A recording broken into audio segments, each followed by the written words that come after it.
Before we begin, if you're enjoying these park ranger horror stories, please subscribe to the channel and hit that like button. It really helps us continue sharing these incredible and terrifying accounts from America's national parks. And drop a comment letting me know where you're watching from tonight. Now, let's get into this story from the Petrified Forest. My name is Frankie Mitchell, and I used to be a park ranger at Petrified Forest National Park in Arizona. I say used to be because what I'm about to tell you ended my career, my relationship with science, and very nearly ended my life. This happened in the fall of 1999, 25 years ago, but I still wake up some nights reaching for my hands, making sure they're still flesh and not stone. I came to the Petrified Forest with a PhD in geology, specializing in the Triassic period. Most people don't understand why someone would spend 7 years studying rocks that are 220 million years old, but for me, it made perfect sense. The Petrified Forest was a window into deep time, a place where you could literally touch the ancient past. Giant trees that had fallen during the age of dinosaurs now turned to rainbow-colored stone, scattered across the Arizona badlands like dropped toys from some cosmic giant. I'd been working at the park for 3 years, doing what I loved, leading tours, explaining the permineralization process to wide-eyed tourists, and spending my nights patrolling the backcountry areas where illegal fossil hunters still tried to steal pieces of our ancient heritage.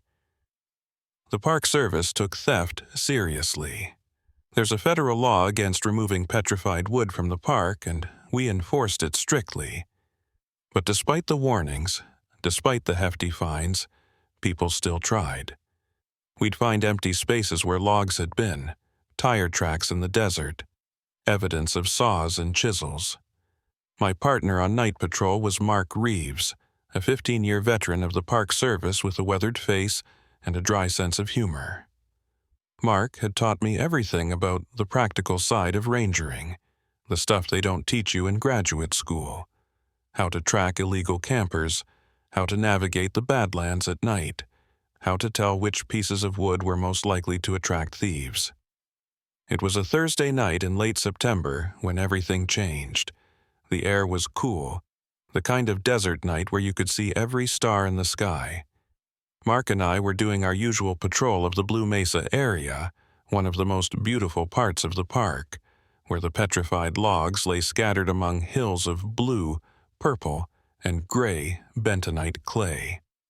"Quiet night," Mark said, as we drove along the dirt access road, our headlights cutting through the darkness. "Too quiet," I joked, but there was something in the air that made me uneasy, a tension I couldn't explain. We stopped at one of our regular checkpoints, a cluster of particularly large petrified logs that thieves had targeted in the past.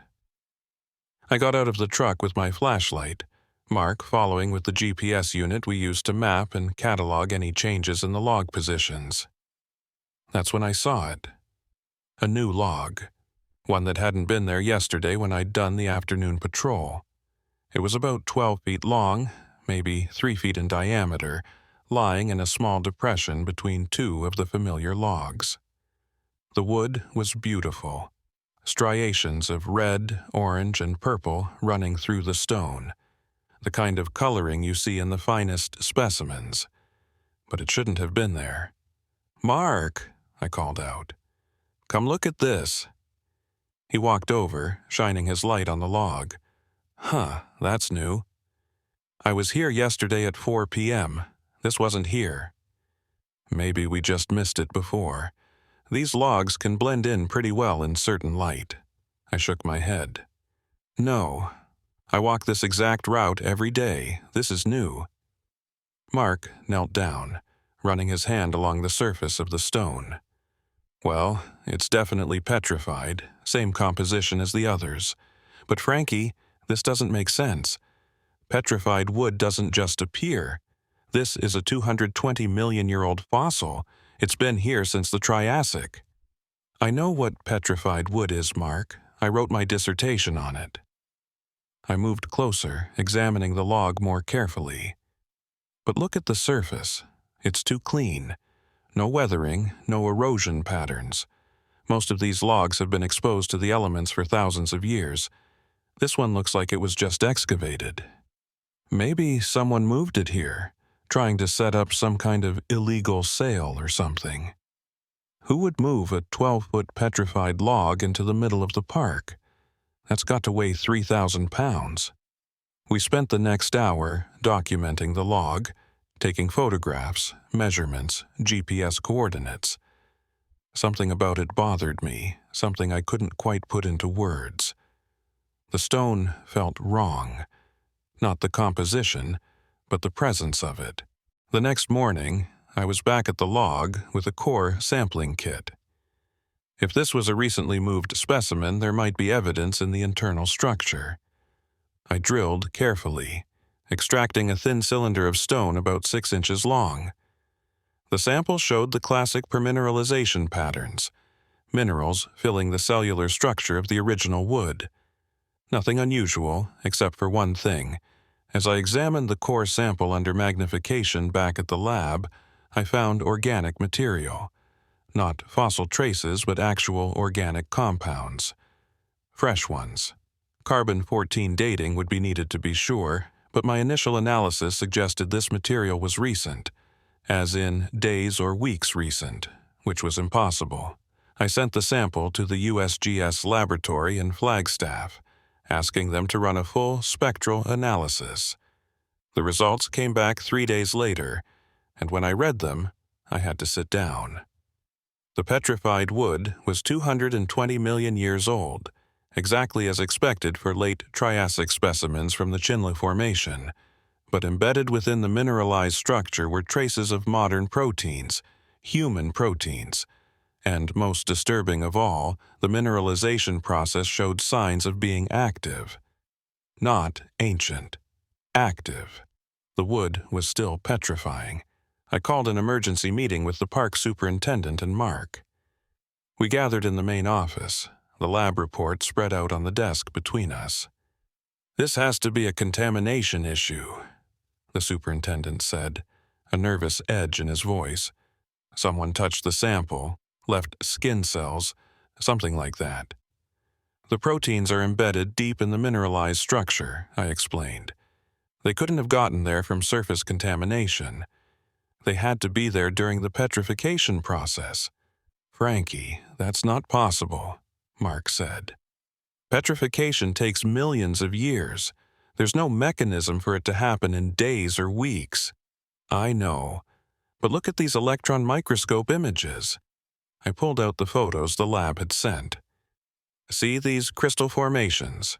They're growing, actively growing.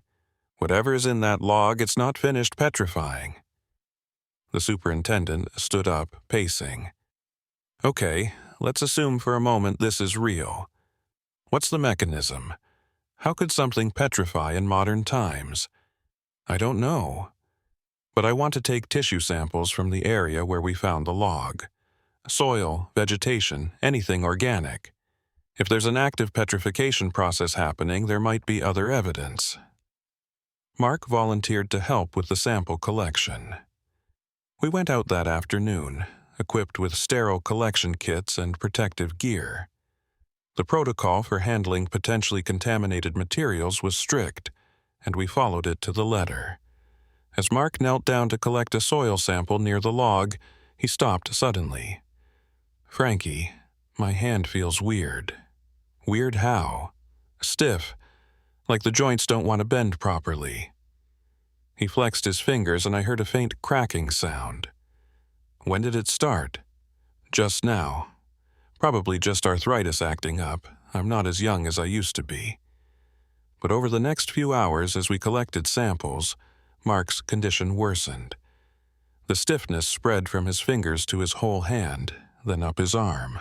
He tried to laugh it off, but I could see the concern in his eyes. By evening, when we returned to the ranger station, Mark couldn't fully close his right hand. The skin on his fingers had taken on a grayish tone, and when he knocked his knuckles against the desk, they made a sound like stone on wood. "Mark, we need to get you to a hospital. It's probably nothing, some kind of allergic reaction. I'll take some antihistamines and it'll clear up." But I'd seen that grayish tone before, on the fresh, petrified log.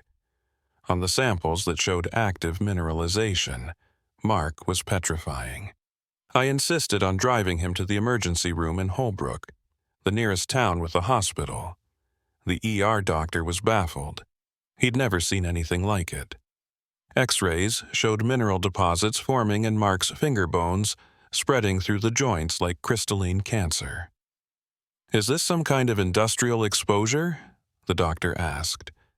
"What chemicals do you work with at the park?" "None that would cause this," I said.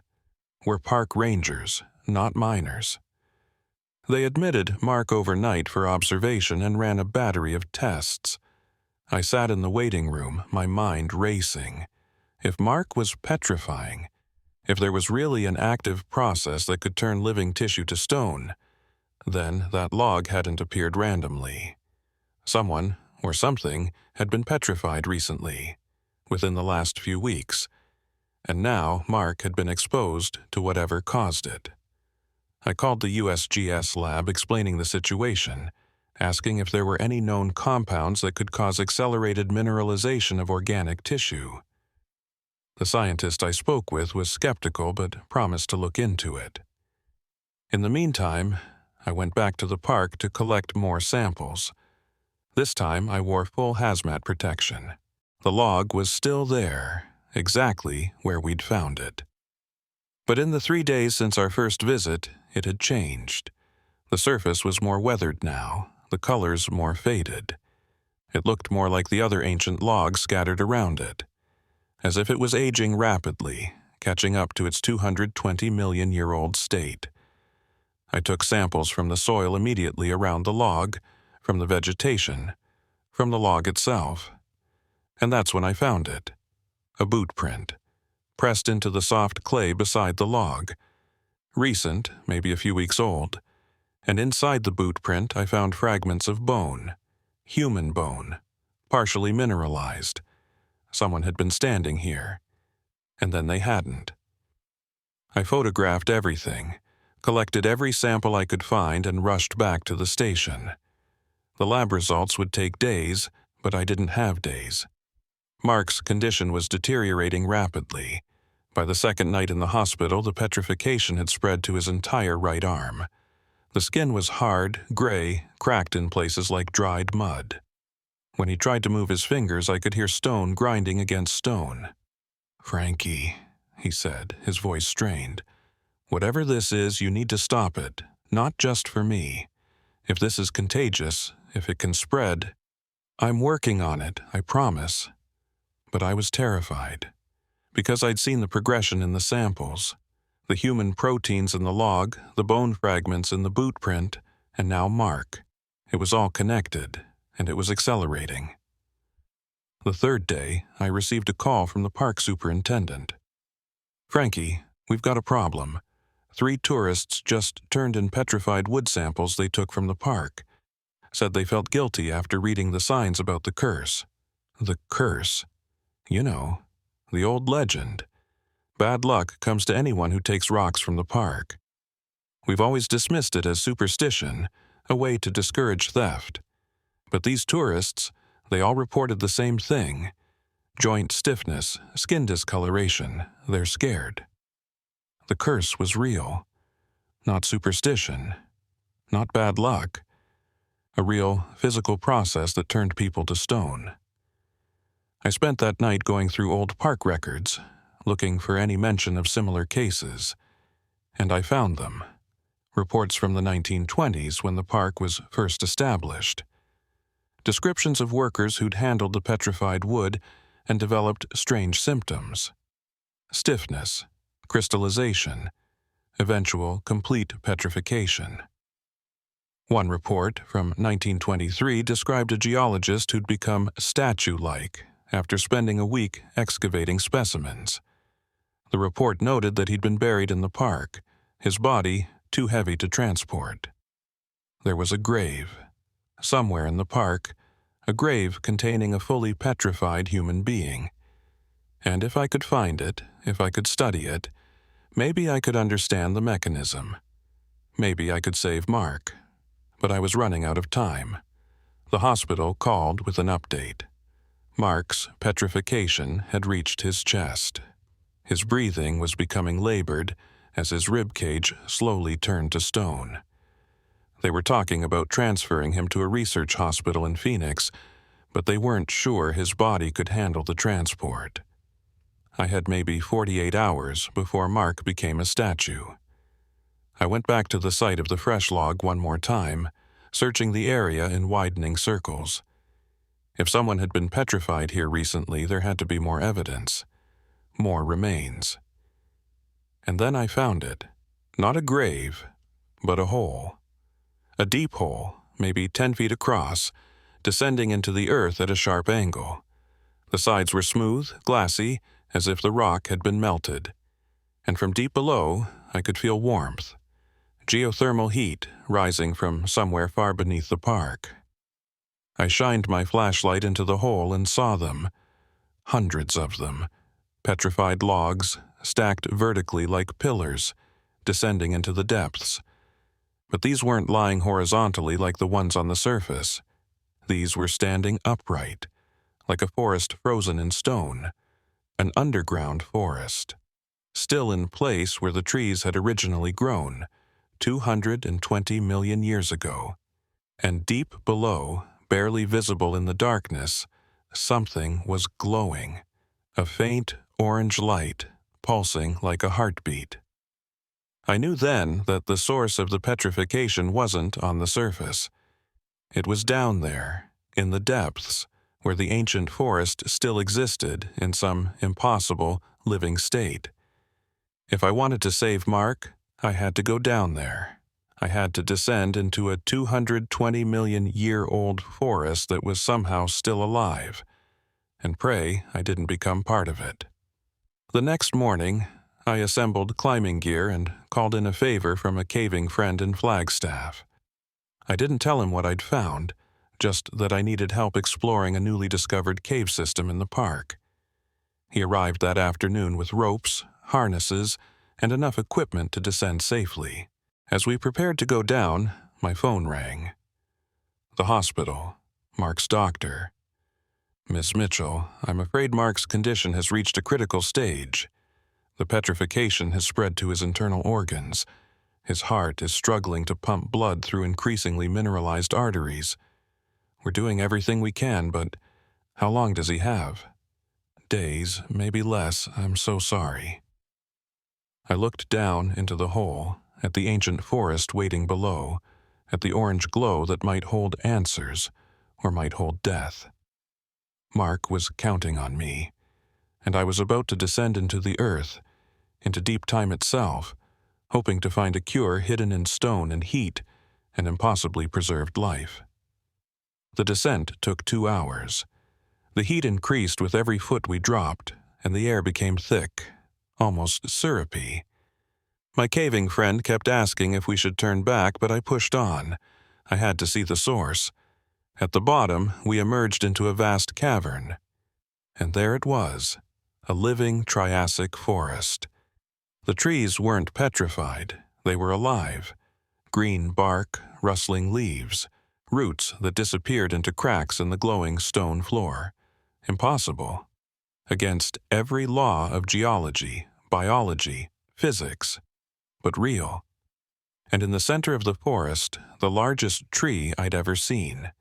Its trunk had to be 50 feet in diameter, its branches spreading across the entire cavern ceiling, and embedded in its bark, dozens of them, were human shapes. People turned to stone, being slowly absorbed into the tree, the fresh log on the surface.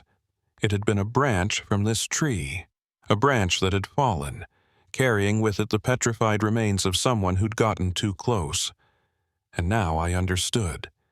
The tree was still petrifying, still turning organic matter to stone, just like it had 220 million years ago. It was how it fed, how it preserved itself, how it had survived when everything else from its era had died. My friend grabbed my arm, pulling me back toward the rope. We need to leave now. But I saw something that made me freeze. On the side of the great tree, a carving. Fresh, maybe a few months old. Property of the U.S. Geological Survey, Specimen Alpha, do not disturb. Someone knew about this. The government knew, and they'd kept it secret. As we climbed back up, my mind raced. This wasn't a natural phenomenon. This was a contained, studied anomaly, which meant there might be research. Data. Maybe even a cure. When I reached the surface, I immediately called the USGS, demanding to speak to whoever was in charge of Specimen Alpha. After a long hold and multiple transfers, a woman's voice came on the line. "Miss Mitchell, we've been expecting your call. I understand you've discovered our project. Your project is killing my partner. He's got maybe a day left before he's completely petrified. We're aware of Mr. Reeves' condition. We've been monitoring the situation. Unfortunately, once the process begins, there's no known cure. The mineralization is irreversible." Irreversible? You're telling me you've studied this thing for decades and never found a way to stop it? A pause. "Miss Mitchell, the tree doesn't just petrify organic matter. It preserves it, perfectly. Every cell, every molecule, captured in stone forever. From a scientific standpoint, it's the most important discovery in geological history. From a human standpoint, it's a death sentence. We can't destroy it. The tree may be the last living thing from the Triassic period. It's invaluable." I hung up. They weren't going to help. And Mark was out of time. The next morning, I went to the hospital to check on Mark. His condition had worsened overnight. The petrification had spread from his right arm across his shoulder and was creeping toward his neck. The doctors had no explanation, no treatment, no hope to offer. When I walked into his room, he was staring at his stone hand, flexing the fingers that barely moved anymore. "Frankie," he said quietly, "tell me the truth. How bad is this?" I pulled up a chair and sat down. "The petrification is accelerating. Based on the rate of spread, you have maybe 6 or 7 days before it reaches vital organs. 7 days to turn into a statue." He laughed, but there was no humor in it.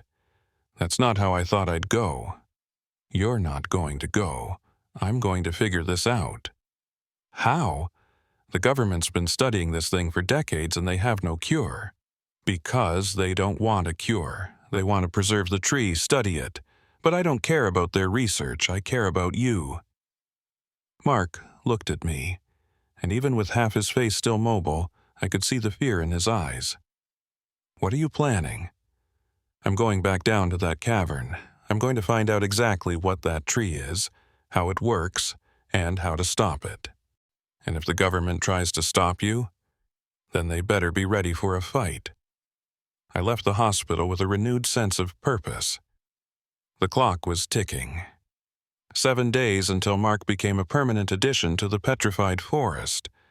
7 days to save him, and I was going to use every single one of them.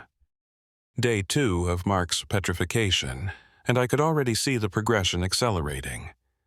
The stone had spread from his right shoulder down across his chest, creating a diagonal band of mineralized tissue that looked like a geological fault line running across his body.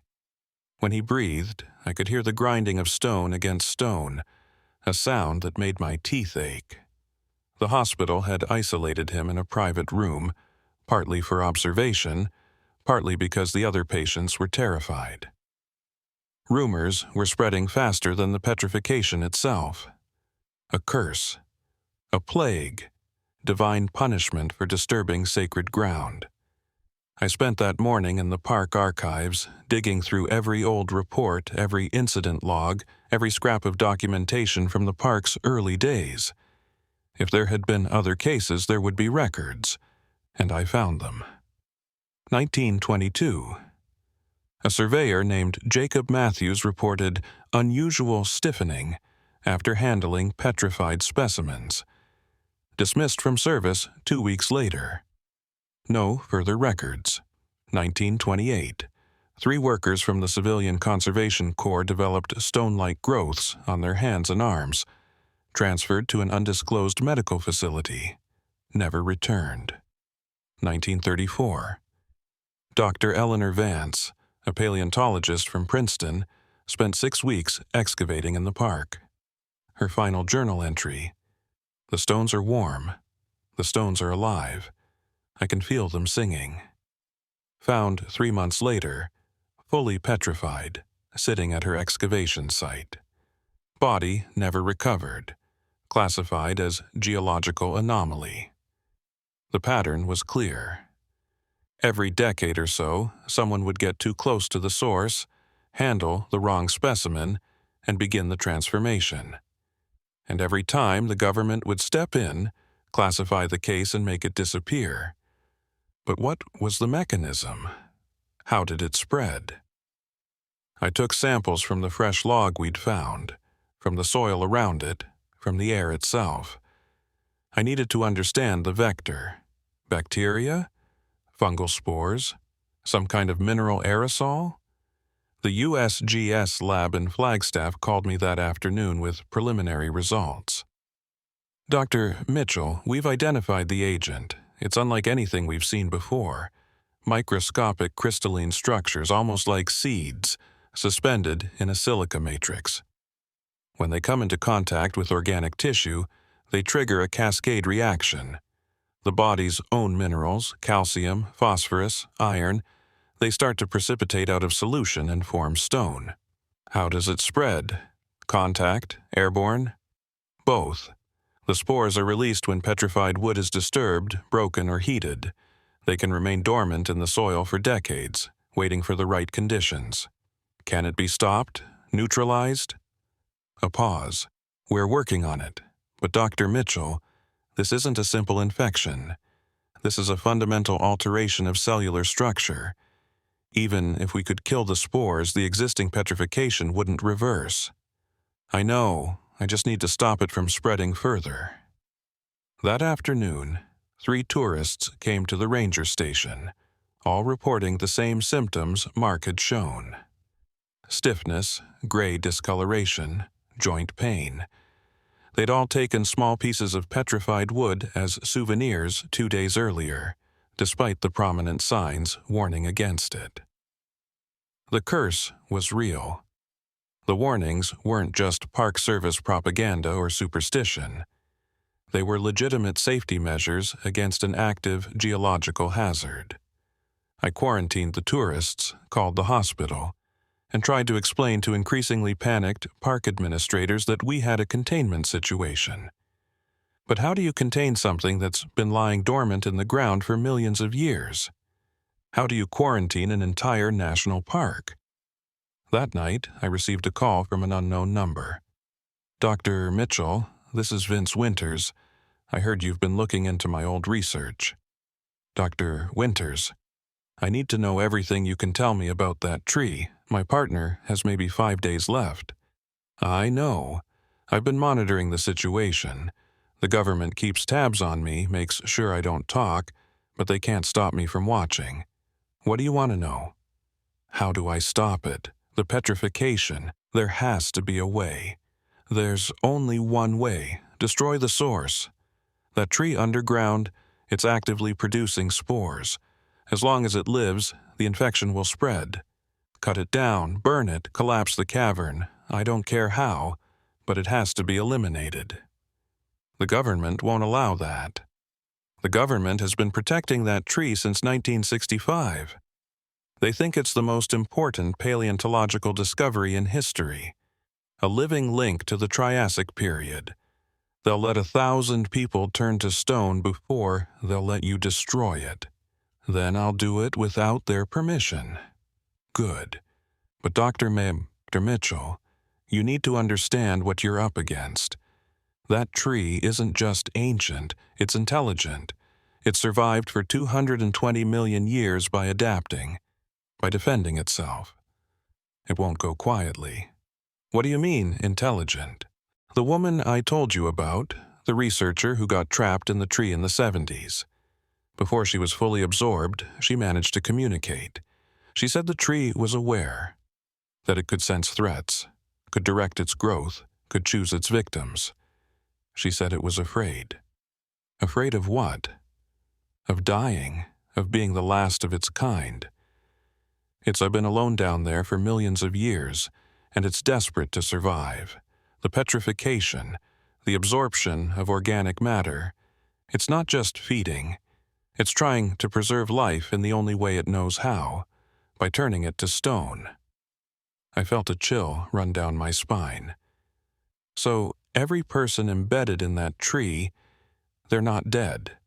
No, they're preserved, conscious, trapped in stone but still aware. The tree thinks it's saving them. It doesn't understand that from our perspective, that's worse than death. After I hung up, I sat in the darkness of my office, trying to process what Winters had told me. The tree was alive, aware, and it had been collecting people for decades, maybe centuries, preserving them in its twisted version of immortality. I thought about Mark, lying in a hospital bed, slowly turning to stone. In 5 days, maybe less, he'd be like those others, trapped in his own body, conscious but immobile, feeling every moment of his existence stretched into eternity. I couldn't let that happen. The next morning, I went back to the hole in the ground where I'd first seen the underground forest. I needed to survey the area, plan my approach, figure out how to access the tree without alerting the government. But when I arrived, the hole was gone, not filled in, not covered. Gone. The ground where it had been was smooth, undisturbed, as if the opening had never existed. I searched the area for an hour, using my GPS coordinates, my memory, everything I could think of. But the entrance to the cavern had disappeared. The government had sealed it. My phone rang. Director Hammond from the USGS. Dr. Mitchell, I understand you were looking for the access point to the underground formation. You sealed it. You knew I was planning to go back down. We've been monitoring your communications, including your call with Dr. Winters last night. We can't allow you to damage the specimen. That specimen is killing people. 3 tourists with minor symptoms that will likely resolve on their own, and 1 ranger who was careless with contaminated materials. That's an acceptable risk given the scientific value of the discovery. Acceptable risk? Mark is turning to stone. Mr. Reeves will be provided with the best care available. We're working on treatment options. You've been working on treatment options for 50 years, and you have nothing.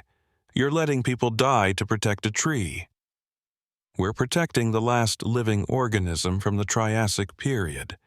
Surely you, as a scientist, can understand the importance of that. I understand that you've lost your perspective. That tree isn't more important than human lives. That's where we disagree. Good day, Dr. Mitchell. And please, don't attempt to access the formation again. We've placed sensors around the entire area. Any unauthorized entry will result in immediate arrest. She hung up. I stood there staring at the smooth ground where the hole had been, feeling helpless. They'd blocked my only access to the tree. Without it, I couldn't destroy the source. And without destroying the source, Mark would die. But I wasn't ready to give up yet. I spent that day driving around the park, studying the geology, looking for other potential access points. The Petrified Forest sits on the southern edge of the Colorado Plateau, a vast expanse of sedimentary rock layers that have been eroded over millions of years. If there was one hole leading to the underground cavern, there might be others. I found 3 possible sites, all of them narrow fissures in the rock, barely wide enough for a person to squeeze through. I marked them on my GPS and waited for nightfall. At midnight, I returned with climbing equipment and a thermal camera. The camera could detect heat signatures, and if the cavern was connected to a geothermal vent, there should be measurable heat escaping through any openings. The first two fissures showed nothing, but the third one, a crack in the rock hidden behind a small hill, registered a temperature differential. Warm air was rising from below. I'd found another way in. The descent took 3 hours. The fissure was tight, claustrophobic, forcing me to crawl on my stomach in places. But I kept going, driven by the knowledge that Mark's time was running out. According to the hospital's latest update, the petrification had reached his throat. He could barely speak. Maybe another 2 days before it reached his brain. At the bottom of the fissure, I emerged into a tunnel. Not the large cavern I'd seen before, but a narrow passage carved through layers of ancient rock. I followed it, my headlamp illuminating striations of red, purple, and gray, the geological history of the Triassic period written in stone. After what felt like hours, the tunnel opened up, and I found myself at the edge of the cavern. The living forest. It was even more magnificent than I remembered. Dozens of trees, their trunks massive, their bark a living green that glowed with bioluminescence. The air was thick and humid, filled with the smell of growing things, of life that had persisted against all odds. And in the center, the great tree. 50 feet in diameter, its branches spreading across the cavern ceiling like the arms of some ancient god, and embedded in its bark I could see them. Human shapes, dozens of them trapped in various stages of absorption. Some were recent, their features still recognizable. Others were older, their bodies almost completely merged with the wood, and as I watched, one of them moved. Just a twitch, a slight shift of the head, but enough to confirm what Winters had told me. They were alive, all of them, conscious, trapped. I approached the tree slowly, my hand on the explosive device I'd brought. It wasn't much, just enough to collapse the tunnel between the tree and the geothermal vent. Cut off its heat source, and the tree would die. But as I got closer, I felt it. A presence. An awareness turning its attention toward me. The tree knew I was there, and it was afraid.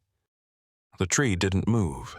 It couldn't move, rooted as it was to the floor of the cavern, its massive trunk anchored by roots that disappeared into cracks in the glowing stone. But I could feel it watching me, its awareness pressing against my mind like a physical weight. I'd never believed in psychic phenomena, in telepathy or spiritual communication. I was a scientist. I dealt in measurable phenomena, in data and evidence. But standing there in that ancient cavern, surrounded by bioluminescent trees that shouldn't exist, I couldn't deny what I was experiencing. The tree was communicating with me, not in words, not in images, but in feelings, in emotions so raw and primal they bypassed my rational mind entirely. Fear, loneliness, desperation. It had been alone for 220 million years. Every other tree from the Triassic period had died, had been buried, had turned to stone. But this one, through some impossible combination of geothermal heat and evolutionary adaptation, had survived. It had endured through the extinction events, through the rise and fall of the dinosaurs, through the ice ages and the shifting of continents. And now, it was the last. The final survivor of an entire era, the only living connection to a world that had vanished eons ago. I understood then why the government wanted to preserve it. This wasn't just a tree. This was a monument to survival itself, a testament to life's ability to endure against impossible odds. But understanding didn't change what I had to do. I pulled out the explosive device, a small-shaped charge designed to collapse the tunnel between the tree and the geothermal vent. Once the heat source was cut off, the tree would die. The spores would become inert. Mark would be saved. As I placed the charge at the base of the largest root, the tree's awareness intensified. The feeling of fear became overwhelming, and I saw something I didn't expect. The people embedded in the bark were moving.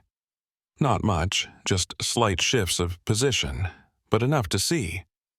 They were trying to reach for me, trying to communicate. I approached one of them, a woman whose face was still partially visible through the stone and bark. Her eyes were open, tracking my movement. Her mouth was frozen in a silent scream that had lasted for who knows how many years. On her lab coat, barely visible beneath the encroaching wood, was a name tag, Dr. Eleanor Vance, the paleontologist from the 1934 report. She'd been here for 90 years, trapped, aware. I wanted to turn away, to complete my mission and leave this place and never think about it again. But I owed her something. Acknowledgement. Witness. "I'm sorry," I said quietly. "I'm going to destroy the tree. It's going to kill you. All of you. But I can't let it keep doing this. I can't let it take more people." Her eyes shifted, looking at something behind me. I turned and saw him. Dr. Vince Winters climbing down through the fissure I'd used, moving with surprising agility for a man his age. "Dr. Winters? What are you doing here?" "Same thing you are." Finishing what should have been finished 50 years ago. He had a larger pack than mine, and from it he pulled industrial cutting tools and several containers of accelerant. "The government is monitoring everything. They'll know you're here." "Let them know. I'm 84 years old. What are they going to do? Put me in prison? I'll be dead before the trial's over." He moved to the tree, studying the embedded bodies. "I've been watching this thing consume people for half a century. I've kept silent because they told me it was important, that the scientific value outweighed the human cost. But I'm done. I'm done watching while people turn to stone. My explosive will collapse the tunnel. That should be enough." "No, it won't. I've studied the geological surveys. This tree's root system extends for miles. There are multiple connections to geothermal activity. Cutting off one vent won't kill it. We need to destroy the tree itself, burn it out, make sure it's completely gone. That will kill everyone embedded in it. They're already dead, Dr. Mitchell. Or they wish they were. Look at them, really look. Do you think they want to stay like this? Conscious, but immobile, feeling every moment of every day for eternity? We're not killing them, we're releasing them." I looked at Dr. Vance again. Her eyes met mine, and I saw something in them. Not fear, not anger, relief.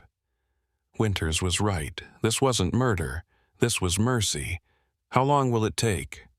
I've brought enough accelerant to ensure the fire burns hot enough to crack the stone around the tree's base.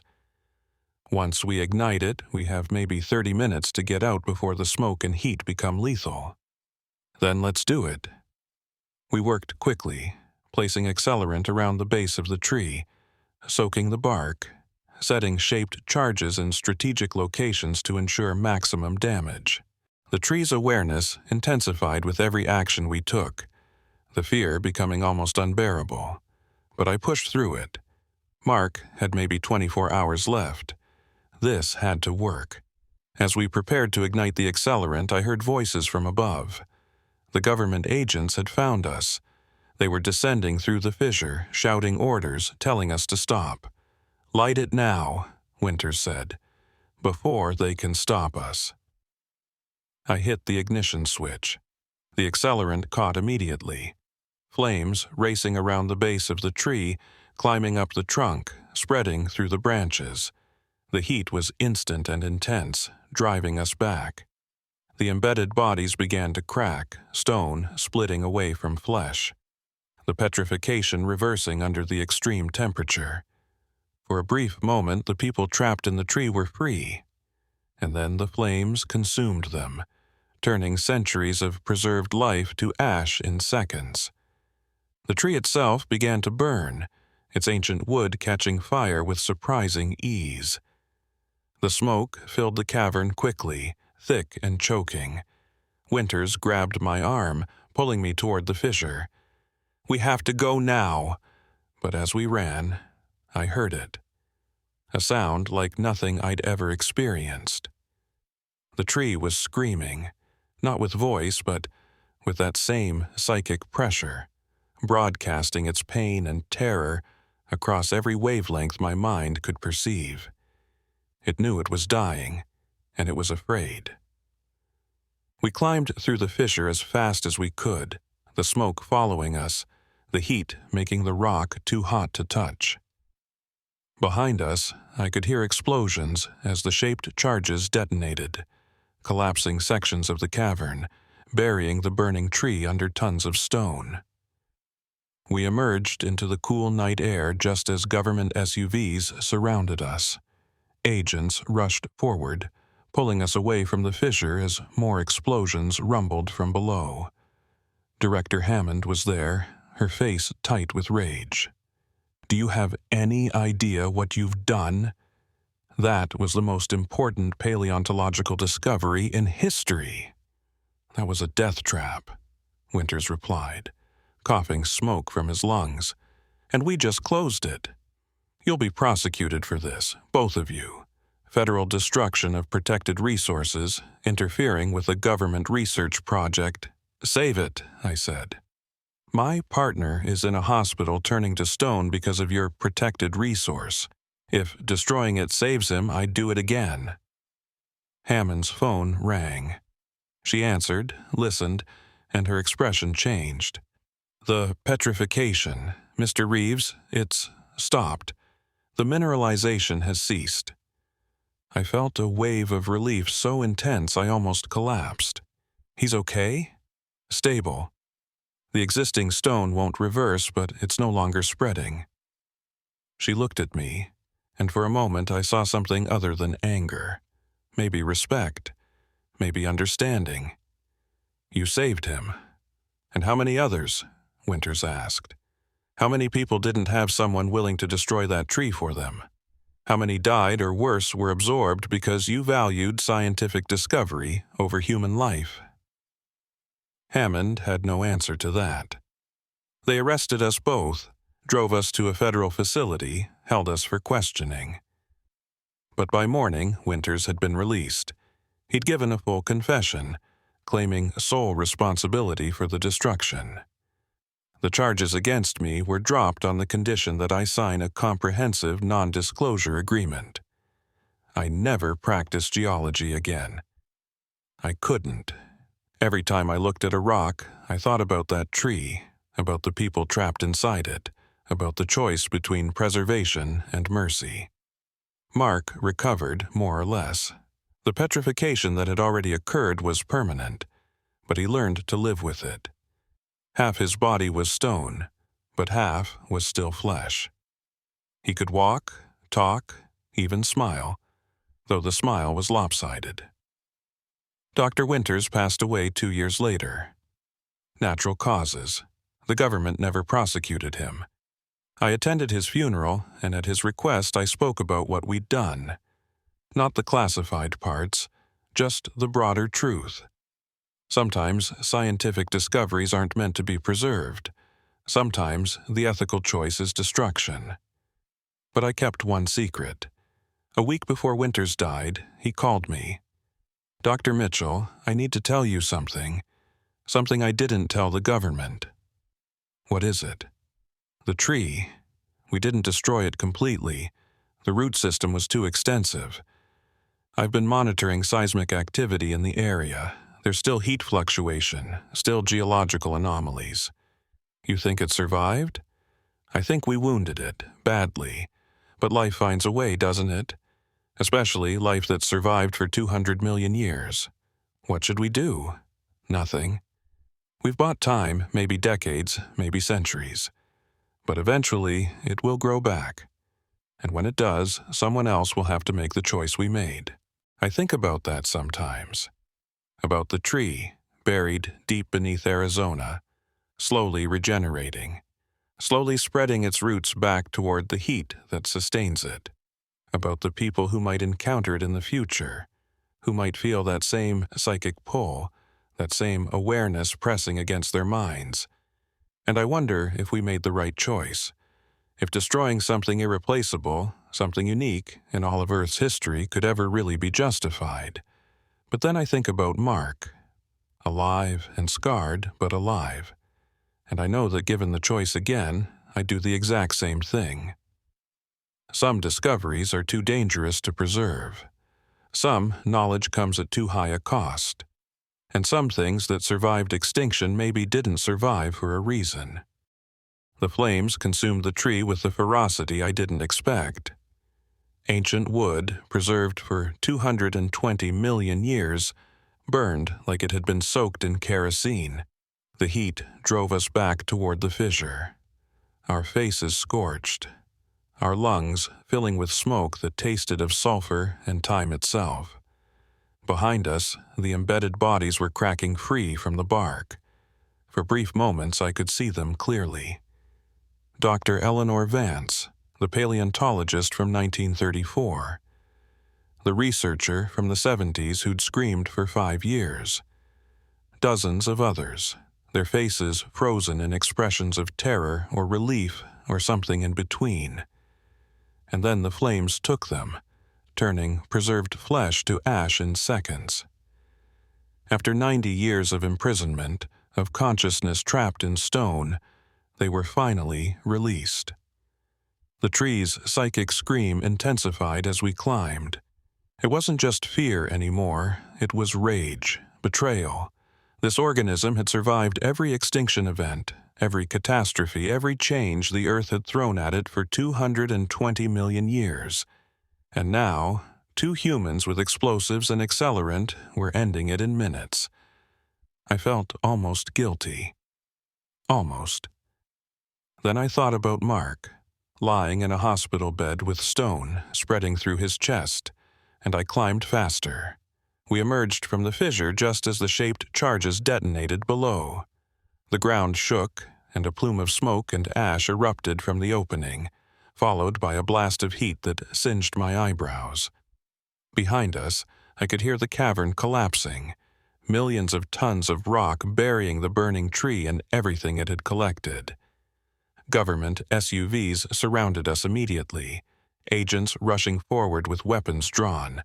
Director Hammond was there, her face twisted with fury. "Do you have any idea what you've done?" she shouted over the rumble of collapsing rock. That was the most important paleontological discovery in human history. "That was a death trap," Winters replied, coughing smoke from his lungs. "And we just closed it permanently. You'll be prosecuted for this, both of you. Federal destruction of protected resources interfering with a classified research project, trespassing on restricted government property." Hammond's phone rang, cutting off her tirade. She answered, listened, and her expression changed from rage to something closer to shock. "What do you mean stopped?" she asked. Another pause. "Complete cessation? No further spread?" She looked at me, and I saw the moment she understood what had happened. "The tree. They killed the tree and the infection stopped." I felt my knees go weak. "Mark, he's okay?" "The hospital reports that Mr. Reeves' petrification ceased approximately 6 minutes ago, the exact moment of the explosion." She lowered her phone, studying me with a mixture of anger and reluctant respect. "The existing mineralization is permanent, but it's no longer spreading. Your partner is going to live." The relief hit me so hard I actually stumbled. Winters caught my arm, steadying me. "Told you destroying the source would work," he said quietly. Hammond ordered the agents to take us into custody. We were separated, driven to different facilities, held in different rooms. The questioning went on for hours. They wanted to know everything: how I'd found the alternate entrance, how Winters and I had coordinated, what we'd used to destroy the tree, whether we'd documented anything, taken samples, kept any evidence. I told them the truth, all of it. There was no point in lying now. Around midnight, they finally let me make a phone call. I called the hospital in Holbrook. "Mr. Reeves is resting comfortably," the nurse told me. "The doctors are amazed. Whatever was causing the condition, it just stopped. They've never seen anything like it. Can I speak to him? He's sedated right now, but I can give him a message when he wakes up. Tell him Frankie says mission accomplished." I heard her smile through the phone. "I'll tell him." They kept me in custody for 3 more days. On the 4th day, Director Hammond arrived with a stack of papers. "Dr. Mitchell, you have 2 options. Option 1, we prosecute you for destruction of federal property, interference with a classified project, and about a dozen other charges. You spend the next 10 years in a federal prison. Option 2, you sign this non-disclosure agreement, you never speak about what happened, you resign from the Park Service, and this all goes away. What about Dr. Winters?" Dr. Winters has given a full confession, claiming sole responsibility for the destruction. He's 84 years old and in poor health. We're not going to waste resources prosecuting him. He won't live long enough to see trial anyway. And the tourists, the 3 people who were infected? Their symptoms have ceased as well. We're monitoring them, but they appear to be recovering. The existing mineralization is minimal. They'll make full recoveries. I thought about Mark, about the permanent scars he'd carry for the rest of his life. Half his body turned to stone, immobile, a constant reminder of how close he'd come to becoming part of that tree's collection. If I sign this, what happens to the research? All those years of data about the tree? Classified, sealed. The cavern has been completely collapsed and filled with concrete. The site is now officially designated as geologically unstable and off-limits to all personnel, civilian and government alike. So you're burying it, literally and figuratively. We're protecting what remains and ensuring nothing like this happens again. That's the best outcome for everyone involved. I signed the papers. What choice did I have? Fighting them would accomplish nothing except ruining my life. And Mark needed me. He was going to need months, maybe years of rehabilitation to adapt to his new reality. They released me that afternoon. I drove straight to the hospital. Mark was sitting up in bed when I arrived, his right arm and part of his chest still stone, but his eyes clear and alert. When he saw me, his face split into a lopsided smile, the stone side of his face unable to move. "Hey there, troublemaker," he said, his voice rough but strong. "Heard you blew up a national treasure. A national threat. There's a difference." I sat down beside his bed, taking his left hand, the one that was still flesh and warm. "How are you feeling?" "Like I got hit by a truck made of rocks. But I'm alive, and according to the doctors, I'm going to stay that way." He looked down at his stone arm. "Though, I'm going to need to get used to this. The petrification stopped. It won't spread anymore. I know, they told me. Frankie, you saved my life, you and that crazy old man. Dr. Winters. He's the real hero. He's been watching that tree kill people for 50 years. He finally had enough. Is he in trouble? He confessed to everything, took all the blame, said I was just an innocent bystander who got caught up in his vendetta. That's not true." "No, but it's the story we're going with. I signed an NDA. As far as the official record is concerned, there was a geological collapse in the park. You were injured during a routine survey, and that's the end of it." Mark was quiet for a moment, studying his stone hand. When he flexed his fingers, I could hear the grinding of stone against stone, like rocks in a tumbler. "What was it like?" he asked. "Down there, in the cavern. Was it as incredible as we imagined?" I thought about how to describe it. The living forest glowing with bioluminescence, the great tree 50 feet across, its branches spreading across the entire cavern ceiling. The embedded bodies conscious but immobile, trapped for decades or centuries. It was beautiful, I said finally, and terrible. The most amazing thing I've ever seen, and the most horrifying. A piece of the Triassic period, alive and preserved in conditions that shouldn't exist. But it was killing people, Mark.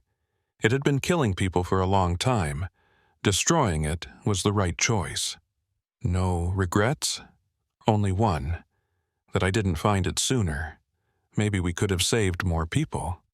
Mark squeezed my hand with his good one. You can't save everyone, Frankie, but you saved me. That's enough.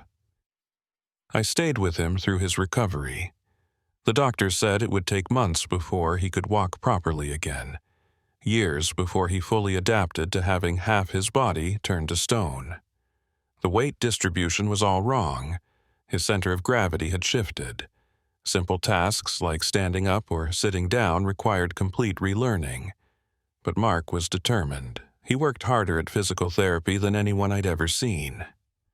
3 months after the incident, he could walk with a cane. 6 months after, he could walk unaided, though with a pronounced limp. A year after, he'd adapted so well that strangers often didn't notice the stone until they got close enough to see the texture of his skin. The Park Service medically retired him with full benefits. The official story was a rare degenerative condition that had struck during routine field work. They gave him a ceremony, a plaque, and a generous pension. No mention of petrification, no mention of ancient trees or government conspiracies. I resigned from the Park Service 2 months after the incident. I couldn't stay. Every time I looked at a piece of petrified wood, I saw the tree. Every time I walked through the park, I felt the weight of what we'd destroyed. Dr. Winters called me occasionally over the next 2 years. We never spoke about the tree directly, always assuming our calls were monitored, but we developed a code. He'd ask about my rock garden, and I'd know he was talking about the site. I'd tell him it was quiet and dormant, and he'd understand that there were no new incidents. In the spring of 2002, Winters called with news that wasn't in code. Frankie, I don't have much time left. Cancer. The doctors say weeks, maybe a month. I wanted to call you before. I'm so sorry. Don't be. I'm 86 years old. I've lived a long life, most of it pretty good. But there's something I need to tell you. Something I couldn't say before. What is it? The tree. We didn't destroy it completely. The root system was too extensive. I've been monitoring seismic activity in the area. There's still heat fluctuation, still geological anomalies consistent with active geothermal venting. I felt my stomach drop. You think it survived? I think we wounded it badly, burned away the main trunk, collapsed the cavern, cut it off from most of its heat sources. But roots are resilient, Frankie. Especially roots that have survived for 220 million years. It'll take decades, maybe centuries, but eventually it will regrow. What should we do? Nothing. We've bought time. Maybe enough time for humanity to develop better ways to deal with it. Maybe enough time for the government to actually study it safely, instead of just protecting it. But eventually, someone else will have to make the choice we made, and I hope they have the courage to make it. Why didn't you tell the government this? Because they'd just seal it up tighter, classify it deeper, and wait for it to regrow so they could study it again. I'm telling you because you understand, you know the cost, and someday, when it comes back, someone needs to know the truth. Dr. Vince Winters died 3 weeks later. I attended his funeral in a small church in Flagstaff. There were maybe 20 people there, mostly former colleagues and a few family members. The eulogy talked about his contributions to paleontology, his pioneering work in the Petrified Forest, his dedication to science. No one mentioned that he'd destroyed the most important paleontological discovery in history. After the service, an old colleague of his approached me. "You're Dr. Mitchell, aren't you? The one who was with him at the end." I was one of his friends, yes. "He left something for you, asked me to give it to you after he passed." The man handed me a small wooden box, old and worn. Inside was a piece of petrified wood, no bigger than my palm, with colors ranging from deep red to orange to purple. It was beautiful, the kind of specimen that museums would pay thousands for. Attached to it was a note in Winter's handwriting. "Dr. Mitchell. This is from the tree, collected before we destroyed it. A reminder that some discoveries are too dangerous to preserve, and some knowledge comes at too high a cost. Use it to teach your students about the ethics of science, about the responsibility that comes with discovery. And remember, the Earth keeps its secrets for a reason. We violated one of those secrets. We paid the price. But we also saved lives. Was it worth it? That's for you to decide. T.W." I kept that piece of wood. Still have it, actually. It sits on my desk at the community college where I teach geology now. My students ask about it sometimes, and I tell them it's from the Petrified Forest National Park, from the late Triassic period, 220 million years old. I don't tell them about the living tree, or the government project, or the people embedded in bark for decades. I don't tell them about Mark or Winters or the choice between preservation and mercy. But I do teach them about ethics, about how scientific discovery comes with responsibility, about how sometimes the most important question isn't, "Can we study this?" but "Should we?" Mark visits sometimes. He's adapted to his stone body remarkably well. He hikes, bikes, even does some rock climbing, though he jokes that he has an unfair advantage being part rock himself. We never talk about what happened. We don't need to. The stone in his body is reminder enough. 20 years have passed since that night in the cavern. 20 years since we burned a 220 million year old tree and buried it under tons of rock and concrete. And sometimes, late at night, when I'm alone in my office, I pick up that piece of petrified wood that Winters gave me. And I swear I can feel warmth coming from it. A faint pulse, like a heartbeat, trapped in stone. I tell myself it's just my imagination, that it's just residual heat from my hand, or a trick of the light, or my mind playing tricks after too many late nights grading papers. But I know better. Life finds a way, especially life that has survived for 220 million years.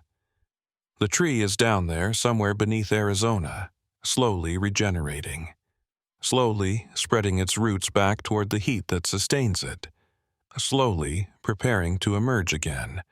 Winters bought us time, maybe decades, maybe centuries, but eventually it will come back. And when it does, someone else will have to make the choice we made. Someone else will have to decide whether a unique scientific discovery is worth human lives. I hope they choose wisely. I hope they choose quickly. And I hope they have the courage to destroy something irreplaceable if that's what it takes to save someone they love. Because in the end, that's what it came down to. Not science versus ethics. Not discovery versus safety. Not past versus present. It came down to a simple question. Was Mark's life worth more than a 220 million year old tree? I answered yes. So did Winters. And if you'd asked us to make that choice again, even knowing what we'd destroy, even knowing what we'd lose, we'd answer the same way. Every time. Because some things are worth more than knowledge. Some people are worth more than discovery. And some choices, no matter how hard, are the only choices you can make. I look at the piece of petrified wood on my desk, feeling that impossible warmth. "Not yet," I whisper to it. Not in my lifetime. Give us more time. And for now, the warmth fades. For now, the tree sleeps. But I know it's listening, and I know someday, someone else will have to face what we faced. I just hope they're ready.